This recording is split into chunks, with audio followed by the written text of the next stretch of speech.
Summary: here is a brief look at the future, seen through my guesses, focusing on long-standing themes on the FM website. Enjoy, and I hope these will spark your own investigations into what lies ahead.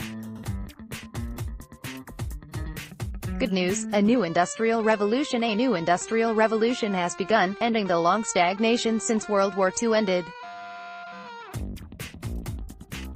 Wonders await us that we cannot even imagine, much as the people of 1860 could not imagine the world of 1950. The rate of economic growth will accelerate, bringing more security and prosperity to the world's poor.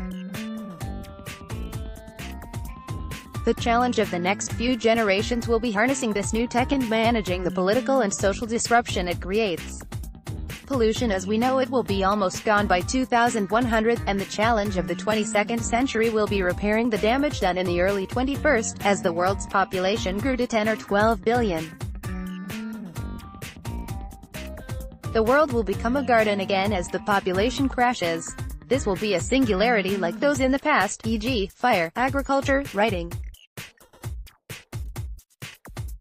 There will be no singularity, in the sense of tech advancement making us like gods. See more about singularities here. See my posts about the new industrial revolution here.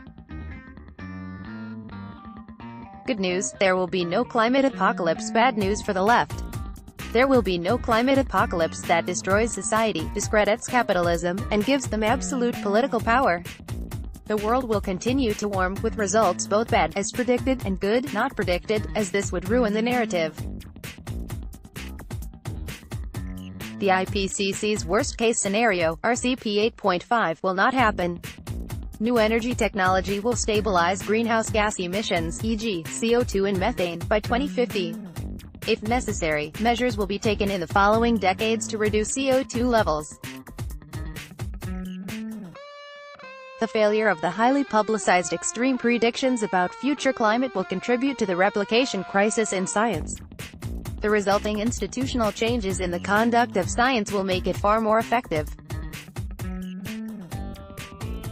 See posts about the climate's future here, and especially these about RCP 8.5. Good news: about the wars among the great powers. Powerful elements among America's elites are pushing for war with China or Russia. We are the world's militarized belligerent great power, as Prussia, Germany was in the old world. Details here. I am confident that they will fail to get the war they want, although there will be close calls. The American people might resist them. More likely, the rest of the world will rebel against us, and defend the international order built by the greatest generation on the ashes of World War II. Or we might nuke somebody, probably a small nation, even non-nuclear armed one. Then the other major powers might ally against us, using economic sanctions to force us to become a client state under their supervision. See this scenario here. News about the American Republic. On July 4, 2006, I wrote about the death of the Constitution. Since then I've documented the growing evidence. The system it created needs updating. Details here, but that is not the core problem. America isn't falling like the Roman Empire. It's falling like Rome's Republic. We no longer wish to bear the burden of self-government. We are sorting into classes: the bourgeoisie, who own almost everything; the inner party, who run America for its owners; the outer party of professionals and small businessmen; and the proles. See a picture of America, showing a path to political reform. I have written over 100 posts about ways to reform America, but none tell how to rekindle a love of liberty in a people. The political machinery bequeathed to us by the founders remains there, decisive if powered by our will. Perhaps the Second Republic's day has passed. The Articles of Confederation founded the First. But should a future generation desire freedom, the Third Republic lies in our future.